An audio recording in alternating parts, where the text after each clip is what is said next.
आज के समय में लगभग सभी के पास बैंक में खुद का सेविंग अकाउंट होता है और बैंक करेंट अकाउंट भी ओपन करता है। दोस्तों, दोनों प्रकार के अकाउंट में कुछ सिमिलैरिटीज होते हैं और कुछ डिफरेंसेस भी हैं, जिसे आज हम इस वीडियो में कवर करने वाले हैं। दोस्तों, सबसे पहले हमें यह जानना जरूरी है कि सेविंग अकाउंट होता क्या है और करेंट अकाउंट होता क्या है। सेविंग अकाउंट, जिसे हम बचत खाता भी कहते हैं, यह एक प्रकार का अकाउंट होता है जो सेविंग के पर्पज से होता है, जहां आप अपने द्वारा बचाए हुए पैसों को थोड़ा थोड़ा जमा कर सकते हैं। वर्तमान समय में आप बैंक में या तो पोस्ट ऑफिस में अपना सेविंग अकाउंट खुलवा सकते हैं। दोस्तों, अगर आप सेविंग अकाउंट खोलना चाहते हैं तो इसके लिए आपको आधार कार्ड व पैन कार्ड की आवश्यकता पड़ती है। और अगर हम बात करें करेंट अकाउंट की, तो करेंट अकाउंट, जिसे हम चालू खाता भी कहते हैं, यह ऐसा खाता होता है जिसमें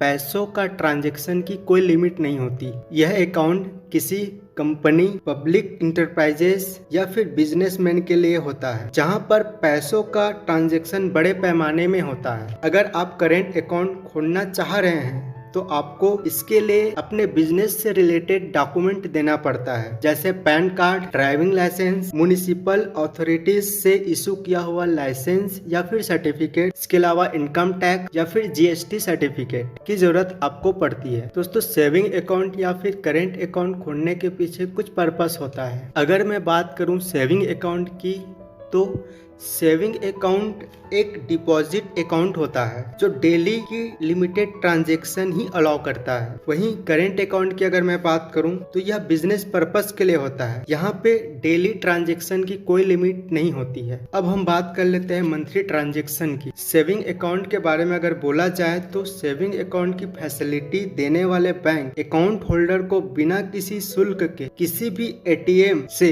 1 महीने में पैसा निकालने की मैक्सिमम लिमिटेशन पुट किया होता है, जो यूजुअली 3 से 5 ट्रांजैक्शन के बीच का ही होता है। इससे ज्यादा ट्रांजैक्शन करने पे अकाउंट होल्डर को कुछ चार्ज देना पड़ता है। वहीं करेंट अकाउंट में पैसा निकालने का कोई मैक्सिमम लिमिटेशन तय नहीं होता है, क्योंकि इसे फ्रीक्वेंट ट्रांजैक्शन के पर्पस के लिए ही बनाया होता है। दोस्तों, अब हम बात कर लेते हैं कि दोनों तरह के अकाउंट में पैसा डिपॉजिट रखने पे बैंक हमें कितना इंटरेस्ट देता है। पहले मैं बात कर लेता हूँ सेविंग अकाउंट। सेविंग अकाउंट में लगभग 4 से 6% ईयरली ब्याज मिलता है। यही कारण है कि यह अनलिमिटेड ट्रांजैक्शन अलाउ नहीं करता, क्योंकि यह आपका फंड यूज करके उसका ब्याज आपको देता है। वहीं करेंट अकाउंट में किसी भी प्रकार का इंटरेस्ट नहीं मिलता, क्योंकि यह अनलिमिटेड या फ्रीक्वेंट ट्रांजैक्शन अलाउ करता है। दोस्तों, अब हम बात कर लेते हैं मिनिमम बैलेंस की। दोनों प्रकार के अकाउंट में कुछ मिनिमम बैलेंस मेंटेन करना पड़ता है। पहले हम बात कर लेते हैं सेविंग अकाउंट की। सेविंग अकाउंट में मिनिमम